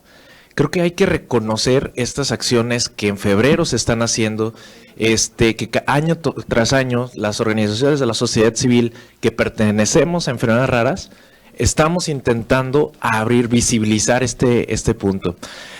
Ahora sí, creo que de la mano de farmas, de doctores, de instituciones, podemos nombrar todas las necesidades que hemos encontrado. Y ojo, aquí veo compañeros, compañeras de otras asociaciones que estoy seguro que hay mucho por decir, hay mucho por sumar, hay mucho que agradecer, ciertamente, pero también creo que hay mucho que registrar. Como decía el doctor Cruz, todas estas reuniones, todos estos eventos, todo lo que hacemos hoy en redes sociales, debe quedar en algún lado. Y de repente, año tras año, repetimos ciertas situaciones, repetimos eventos, repetimos participaciones. Tenemos logros, ciertamente, pero de repente sentimos un vacío de que solo en febrero las enfermedades raras son visibles. Ojo, es mucho lo que se ha logrado. No quiero invisibilizar todo eso, pero queremos invitarnos a todos y a todas a reconocer que esto no es un tema de un mes, esto no es un tema de un día o de una semana, sino es invitarnos a darle continuidad. Es un trabajo de todos los días. No quiero dejar pasar la oportunidad para presentar también el tema de los cuidados, el tema de la asistencia, porque de las enfermedades raras, de repente tenemos un choque emocional, un choque social, donde no encontramos aliados, donde no encontramos a alguien que viva como yo. Y de repente este sentir, este vacío, es muy bonito en febrero. Es muy bonito lo que se ha logrado a través de ciertas instituciones, que los monumentos se iluminen con los colores a nivel mundial de las enfermedades raras. Sin embargo, pasan estos días, pasan estas semanas, y de repente, por lo menos Isaac se vuelve a sentir solo. Por lo menos la asociación se siente sola porque los pacientes no saben a dónde ir. A un evento, una cobertura donde, pues bueno, volvemos a este punto, ¿no? No estoy para señalar y criticar, todo lo contrario. Estoy para agradecer algo que se ha logrado. Como bien decían en la plática, la atrofia muscular espinal tiene uno de los medicamentos más caros y hoy hay 2 de los 3 medicamentos dentro de instituciones públicas.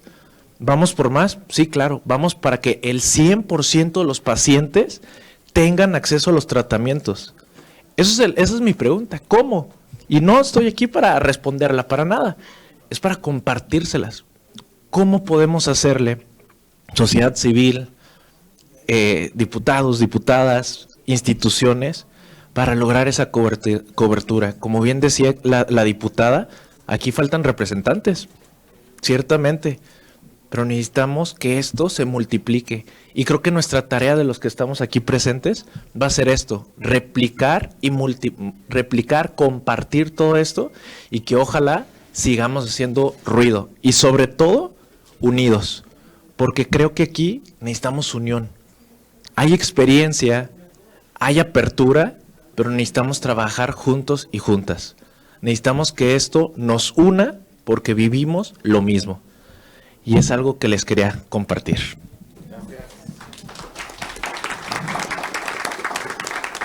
Gracias, Isaac. Cedemos el uso de la voz ahora al doctor César Cruz. Muchísimas gracias. Efectivamente, un punto muy importante es el hecho de que, quiero retomar esto, los medicamentos huérfanos son caros.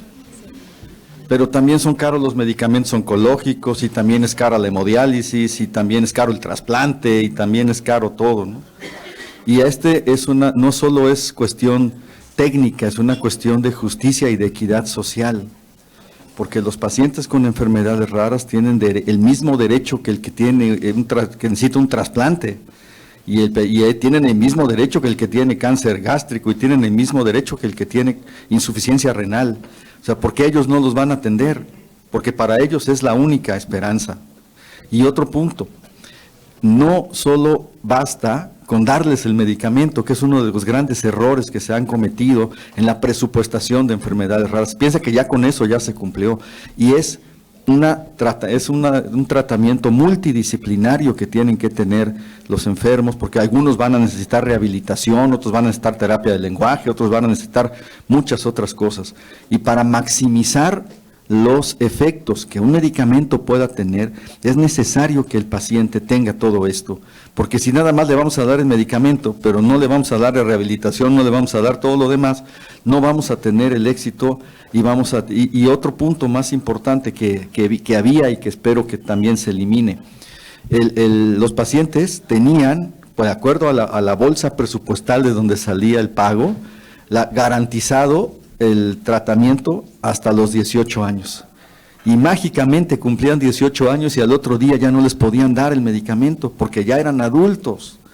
Pero es un adulto que no va a poder trabajar como los otros va a poder ser productivo, pero no va, y como no tiene ya, no es un asalariado del sistema, vamos así decirlo, no tiene ya seguridad social, perdía el derecho y le quitaban el medicamento.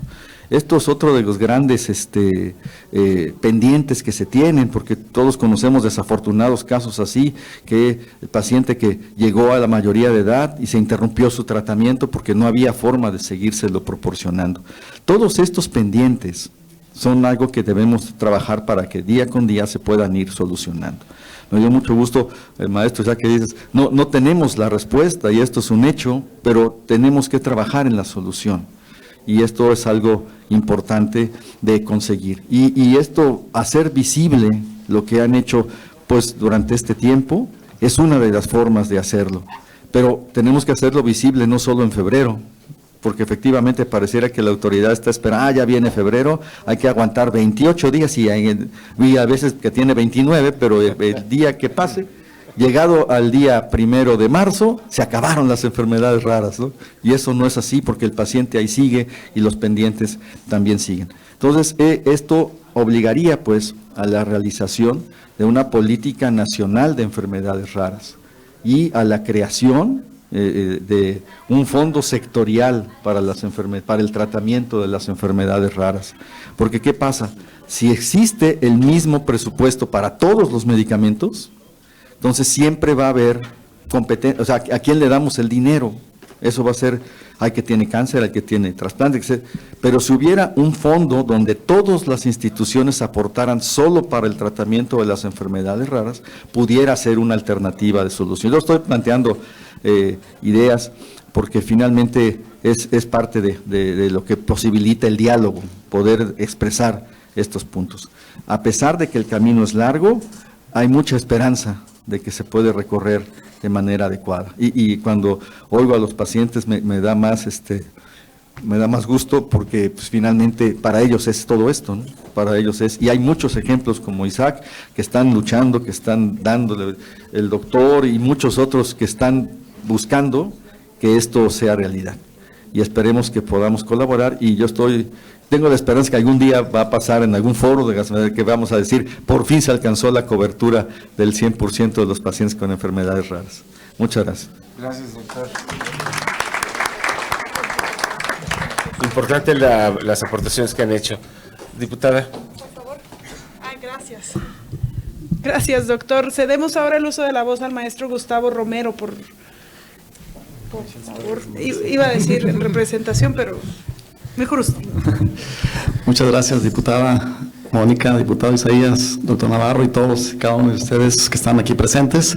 Pues bueno, primero que nada, un saludo de la presidenta, la maestra Luz del Carmen Godínez, que por cuestiones de agenda tuvo que salir, anda por allá en el estado de Colima, en unas actividades que relegan. Pero bueno, creo que hoy en esta cobertura que nos está dando el Congreso es para todo el estado tener esta oportunidad de que se presenten todo este tema de las enfermedades raras, que no existen un seguimiento puntual como debe de ser, por falta de medicamentos, por falta de atención de muchas autoridades y sobre todo las federales, que ya escuchamos a la diputada, bueno, que este año para Jalisco no va a haber un peso a los servicios médicos, entonces eso es grave.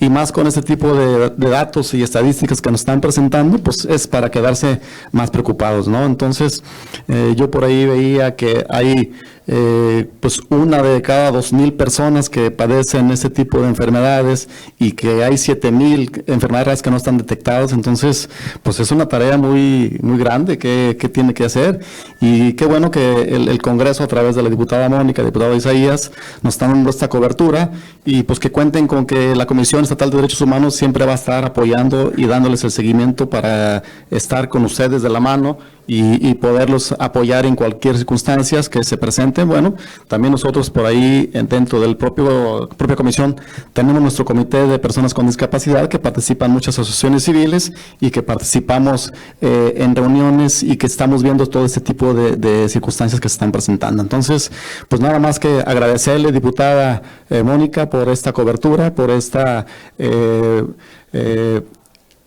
foro que se está presentando el día de hoy, y que bueno, esto ojalá y sea el inicio en este mes mundial de las enfermedades raras, y que estaremos ahí atentos para cualquier circunstancia que se presente. La Comisión Estatal de Derechos Humanos estará de su lado.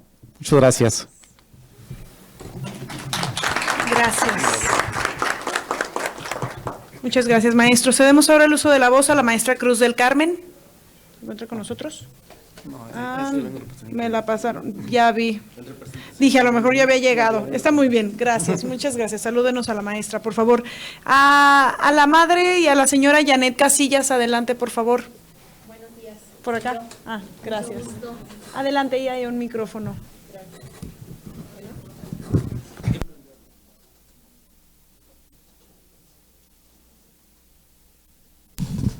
Muchas gracias. Muy buenos días a todos. Agradezco la oportunidad del espacio que me están brindando para dialogar con ustedes, así sea 2 minutitos. Mi nombre es Janet Casillas Servín. Soy mamá de una pequeña de 2 años con 5 meses, diagnosticada a los 10 meses de edad con una enfermedad rara. Estoy aquí por medio de la difusión que se hizo de este foro en redes sociales. Yo no pertenezco a una fundación, yo no pertenezco a una asociación. Soy una mamá que quiere ser escuchada, para empezar, por su estado. Mi bebé nació aquí en Guadalajara, Jalisco. Ella es una pequeña diagnosticada con una enfermedad rara denominada síndrome de hiperinsulinismo e hiperamonemia. Hay diferentes tipos de enfermedades, son las enfermedades raras y las muy raras. Mi hija entra en las muy, pero muy, muy raras, ¿sí? Me inscribí, estoy aquí como siempre de metiche, metiéndome en todos para hacer voz, para hacer la palabra de mi hija. Yo la inscribí en un programa de investigación en España. He estado sesionando con ellos una vez al mes para ver si en diferentes lugares existe una posibilidad para llevar un tratamiento o bien algún tipo de terapia dirigida a su diagnóstico, donde me pude dar cuenta que es la tercera en todo el mundo con este diagnóstico. No somos entre 1 millón, entre 1,000, la tercera en toda la población mundial. Los 2 anteriores son niños y mi hija es una femenina. Ella tiene 2 años 5 meses, fue diagnosticada por medio de un exoma genético que se realizó en Alemania, en Centogen. Efectivamente, son estudios muy costosos en los cuales yo como mamá me vi en la necesidad de hacer rifas, de moverme, buscar para poder cotizar este diagnóstico de mi hija, el estudio para llegar a un diagnóstico. ¿Por qué pedí el uso de la palabra el día de hoy? Me tomé la libertad de hacerlo, porque efectivamente dentro de todos los registros nacionales e internacionales no se cuenta con esta información de mi hija.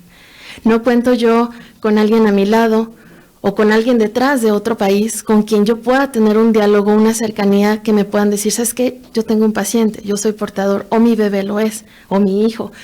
No hay nadie, estoy sola. Estamos solas, pero sin embargo tengo voz, pretendo seguir adelante por mi hija. Ojalá se pueda llegar a dar este registro. Cuenten conmigo. Yo como mamá tengo todo el interés como persona civil para que se levante la voz, para que pueda existir este registro, y por parte de los legisladores de aquí del estado, si esto hay que llevarlo más allá de lo que es nuestro estado y pedir que nos vean, porque somos visibles, no por no ser una población tan nombrada, no existimos. Claro que existimos, estamos presentes. Por favor, seamos escuchados, y principalmente el diagnóstico de mi pequeña. De verdad, estoy sola, no conozco a nadie más con este diagnóstico y 2 añitos 5 meses tiene de vida. La mayoría de los años que ha pasado, que son 2, prácticamente estamos en vía hospitalaria, ¿sí? Entonces, me gustaría mejorar mucho la calidad de vida de mi hija y buscar los medios, las formas, asociaciones, y por medio de legisladores, gobierno y demás que se puedan sumar para que podamos ser escuchados, por favor. Agradezco una vez más esto. Estamos siendo pues de seguimiento en Centro Médico Nacional de Occidente. Somos derechohabientes del IMSS. IMSS, a pesar de que tiene un centro de investigación muy avanzado, solamente que cuenta con 5 laboratorios de investigación. Esos 5 laboratorios de investigación no cuentan con investigación para mi pequeña, por eso fuimos derivados a Alemania, a Centogen. Ahí sí, efectivamente, mi hija tiene la alteración en el exón 11, GLUT1, síndrome de hiperinsulinismo y hiperamonemia. Ojalá no se les olvide y me escuchen. Aquí estoy presente, muchas gracias, y a sus órdenes. Janet Casillas Servín. Gracias.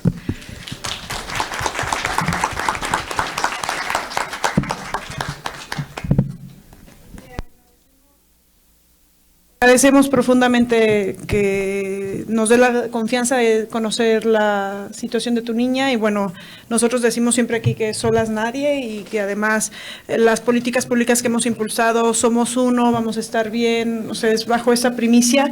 A mí, antes de ceder el uso de la voz al doctor Jesús Navarro para los comentarios finales, me gustaría compartir con transparencia una circunstancia. El gobierno del Estado, a través del sistema de salud del Estado, tiene la obligación y la facultad de atender a todas las personas que no cuentan con derecho a biencia, por mandato no local, por mandato constitucional. Eso ha sido hoy el mayor de los retos, porque Jalisco encabeza proyectos para niños con cáncer, autismo, diabetes y demás. ¿Y cuál está siendo hoy el problema? Que cuando tienen derecho a biencia no pueden llegar a nuestro sistema, y en la derecho a biencia tristemente lo has vivido tú y lo viven todas las familias que nos están llegando. Yo por eso de verdad no es desde una parte de politizar, sino de lo que tú ya dijiste, de visibilizar y exigir. De verdad necesitamos una mayor coordinación con IMSS, con IMSS Bienestar, con ISSSTE y con todo el sistema de salud federal. ¿Por qué el recurso está ahí? IMSS tiene más presupuesto que el propio Estado de Jalisco completo.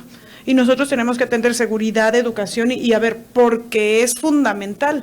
Y hace unas décadas tener derecho a biencia era un respiro y fue un derecho que vino a garantizar el acceso y la tranquilidad a los trabajadores, porque además no es gratuito. Tú aportas, el Estado aporta y el empleador aporta, pero hoy estamos en una carencia humana y no debiera de seguir así. ¿Por qué te lo digo? Porque lamentablemente no podríamos ofrecer que el hospital civil, que los hospitales de Occidente que tiene el sistema del Estado pudieran atenderte por la derechohabiencia. Y sería una irresponsabilidad decir renuncia a la derechohabiencia. Oye, no nos dan los insumos básicos, nos pasa con todas las condiciones. Claro, no significa que vamos a abandonar de ninguna forma, podemos exigir y coordinarnos ahí juntos, y yo creo que quien es nuestro enlace institucional, pero sobre todo social, es la Organización Mexicana de Enfermedades Raras. El doctor Jesús, que además encabeza esta lucha con todas y con todos ustedes y todos los participantes el día de hoy, son las voces legítimas para exigir esta coordinación. Y yo se lo digo a cada una de las condiciones que nos acompañan aquí en miras de esto, ¿no? Hoy tener IMSS y no tener resulta casi igual de desamparado para las familias. Entonces, no lo normalicemos. No hay razón. No dejemos, porque además los reportes que IMSS hace es que tienen más del 90% de recetas surtidas. No lo normalicen, no dejen de alzar la voz, no dejen de exigir su derecho constitucional y además por el cual no están recibiendo un programa social, no, insisto, estás aportando para que eso suceda y es lo mínimo que se tiene que garantizar.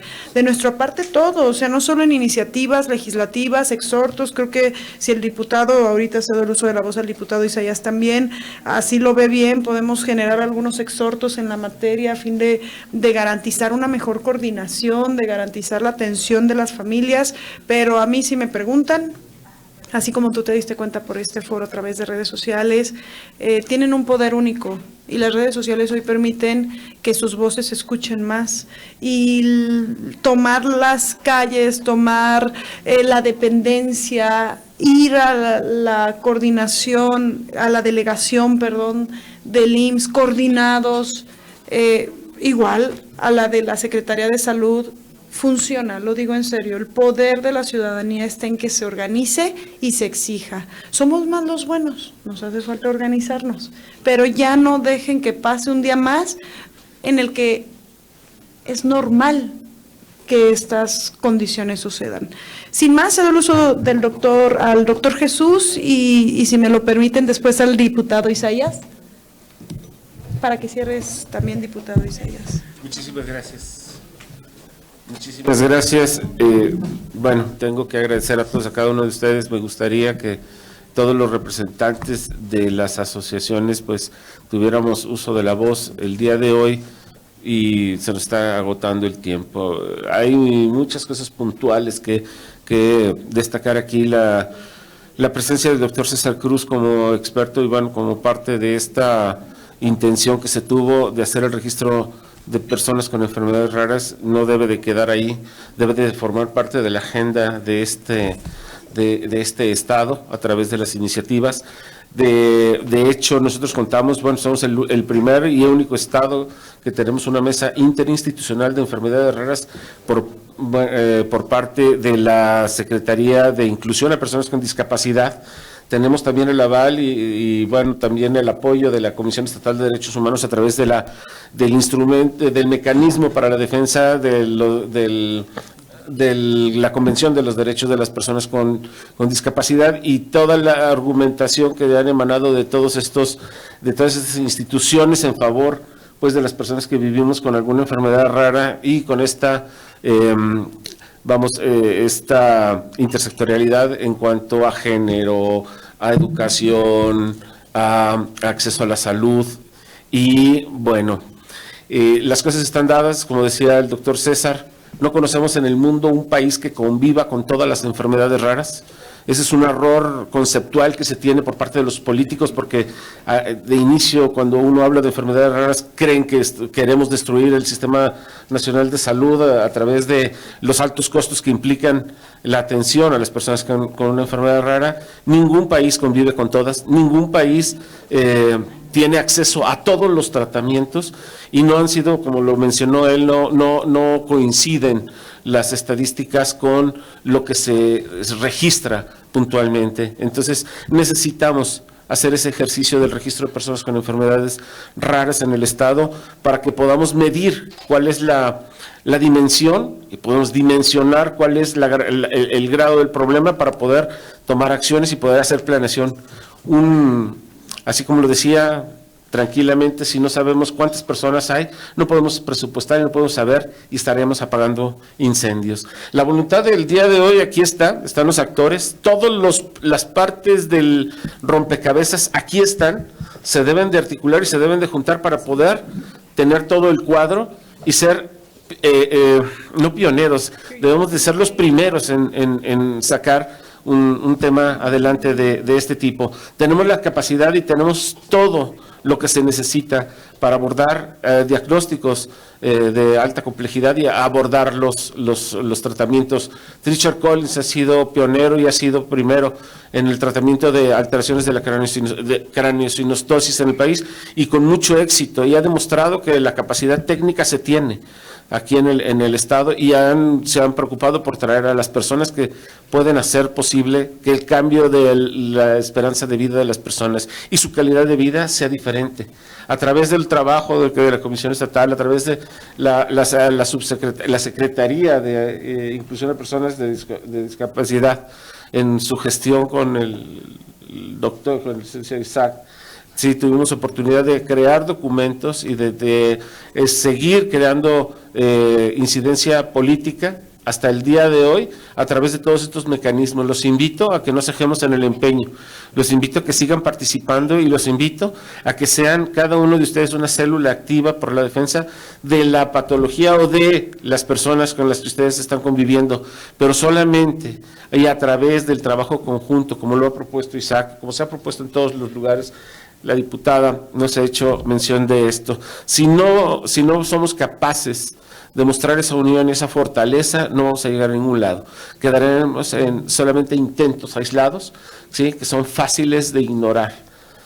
Y créanme, a nivel internacional se habla todos los días de enfermedades raras, y a través del trabajo que hemos hecho en la Organización Mexicana de Enfermedades Raras, a través de la Alianza Iberoamericana de Enfermedades Raras, hemos escrito y hemos redactado el documento que ahora hace parte de la resolución de las Naciones Unidas por las personas que viven con enfermedades raras en todo el mundo.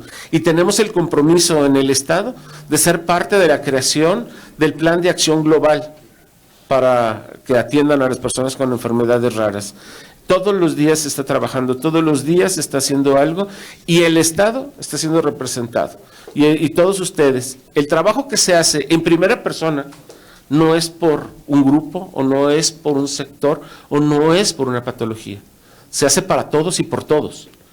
El hablar de enfermedades raras no es solamente quien está en la voz, está trabajando para todos, y se trata de dejar ese legado. Y el compromiso es que todos sumemos con nuestros talentos y con lo que tenemos enfrente para poder plasmar la realidad y no dejarlo solamente en una radiografía. Debe de ser una descripción correcta de lo que se necesita y de lo que se debe de hacer para poder avanzar y para poder ser tomados en cuenta y tener y garantizar el acceso a la salud.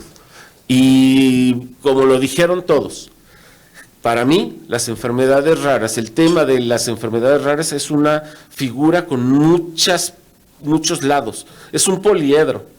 Ese poliedro incluye el cuidado de los cuidadores, incluye la salud emocional, la salud sexual, incluye el acceso al trabajo, incluye muchas cosas, pero todos esos lados tienen espinas. Y yo le diría, señora, no está sola. Somos un colectivo muy amplio y muy grande. Ciertamente la patología puede ser rara o ultra rara, pero no está sola. Nunca va a estar sola. Tiene aquí aliados que ya la tomaron en cuenta, tiene personas que siempre les digo, los genes nos unen.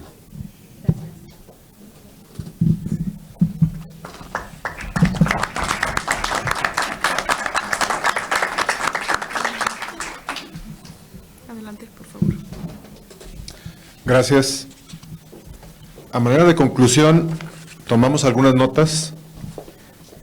Primero, si queremos que esta conversación trascienda, debemos asumir prioridades concretas. La primera son los datos. Sin un registro nacional interoperable y obligatorio, no podemos planear ni presupuestar correctamente. Sin información sólida, no podemos tener una política pública eficaz.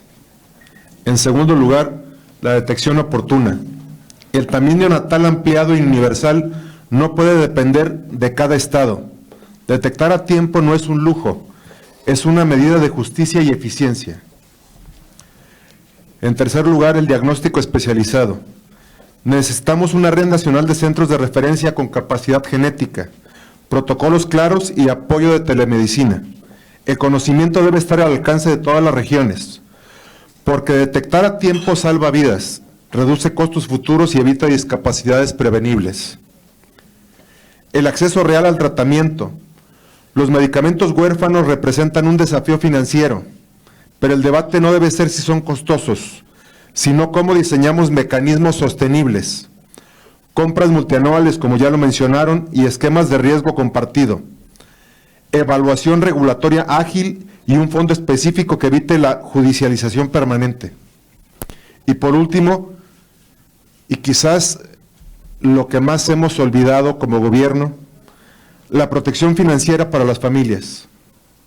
Porque una enfermedad rara no solo impacta la salud, impacta el ingreso, el empleo y el proyecto de vida completo. Quisiera hacer una reflexión de lo que sucedió con los oncológicos, que no son medicamentos huérfanos. En el año 2020, si se acuerdan, en Puebla fue clausurada una planta que producía algunos biológicos porque un lote estaba contaminado.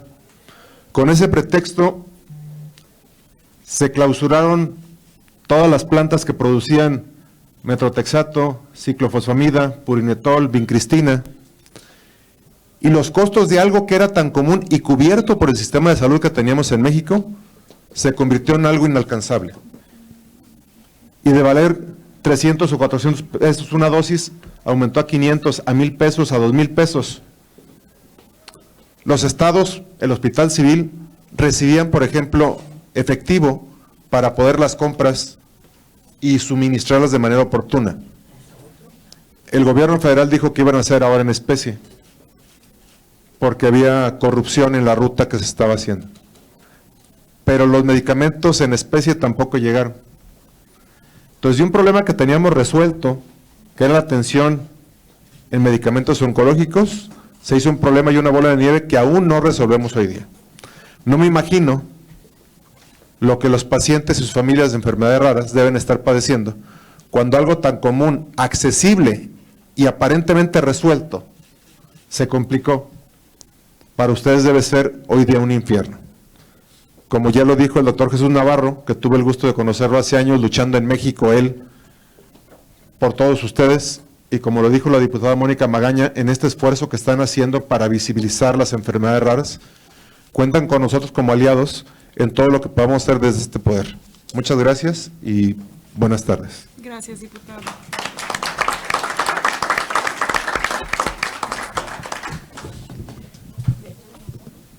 Sé que solo nos faltaba que hablara Viviana García, presidenta de la Asociación Treacher de Collins. Adelante. Teníamos que partir a las 12, pero no queremos dejar de dar el espacio, así que por favor, maestra, con usted concluimos.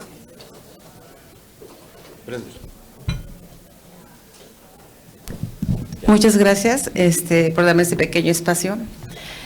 Soy Viviana García, soy presidenta y fundadora de la Asociación Treacher Collins México AC. Soy la única asociación civil a nivel nacional, donde el 27 estados vienen aquí a Guadalajara para ser atendidos con niños, personas, adultos, con malformaciones craneofaciales.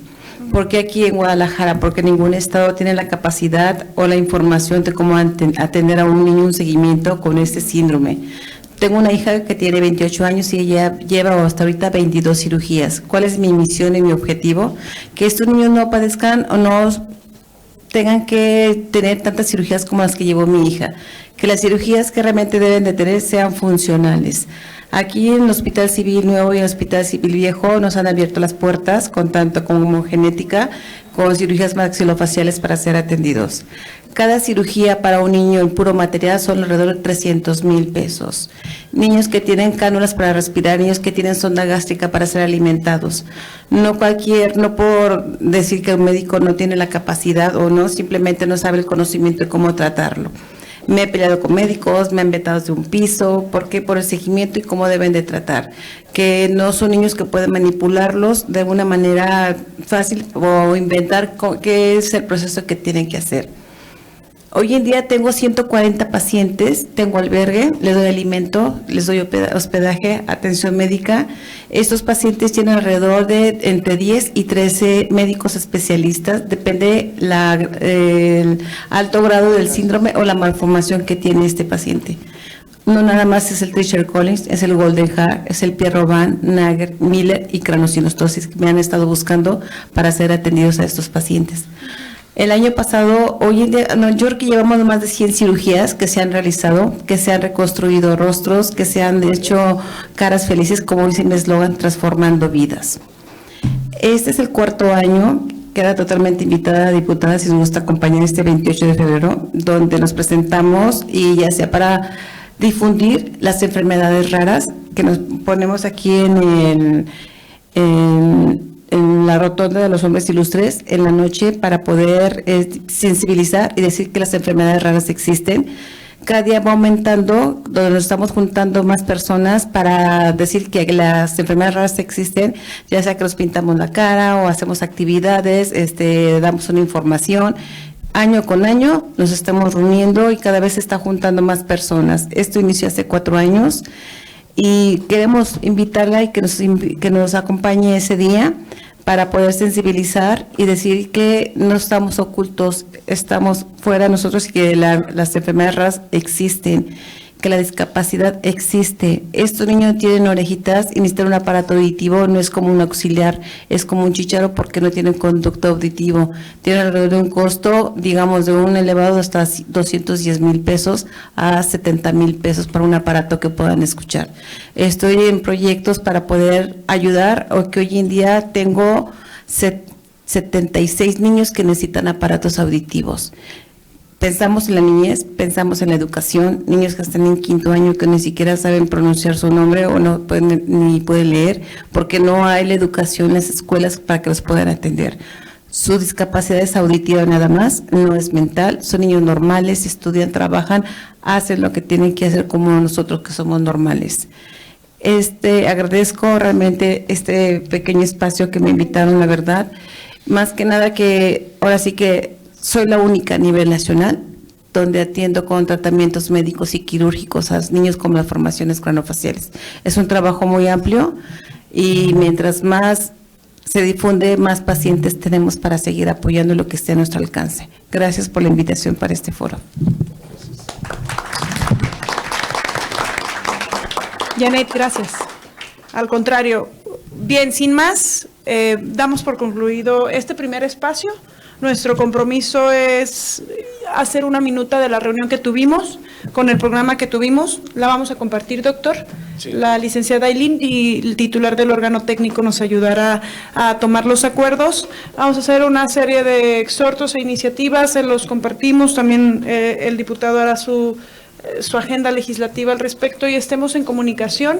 Nosotros nos llevamos de tarea a revisar con el OPD el registro nominal y muy atenta a los esfuerzos que se están haciendo también nacionalmente para ello. Algo bueno haremos.